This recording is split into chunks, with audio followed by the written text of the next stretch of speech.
À l'époque, j'avais mon centre de danse et de remise en forme. Et je coachais un groupe de personnes. Donc, il y avait essentiellement des femmes. Et dedans, il y en avait une, tu vois. Elle avait commencé depuis quelques semaines. Elle commençait à avoir des petits résultats. Et un jour, je l'ai surprise en train de donner des conseils à une autre fille. Malheureusement, les conseils étaient vraiment nuls, quoi. Tu vois, c'était pas du tout ce que j'avais préconisé. Donc, c'était pété. Et je lui ai dit, arrête de dire n'importe quoi. Déjà, respecte les consignes. Et après, on verra, tu vois. Elle a mal pris. Elle a arrêté le coaching pour une question d'ego. Elle n'a pas aimé la façon dont je lui ai parlé, elle n'a pas aimé la remarque, elle a arrêté. Je l'ai revue quelques années plus tard, elle ressemble à rien. D'accord? Donc c'est ça qui se passe.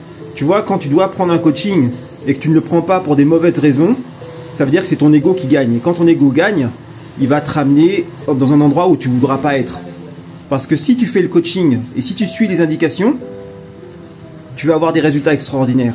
Si maintenant, pour des raisons qui sont nulles, tu ne fais pas le coaching et que tu dis, bah voilà, je vais me débrouiller et tout, or que tu n'as jamais réussi à avoir de résultats, si tu n'as pas réussi à avoir des résultats, c'est qu'il y a une raison.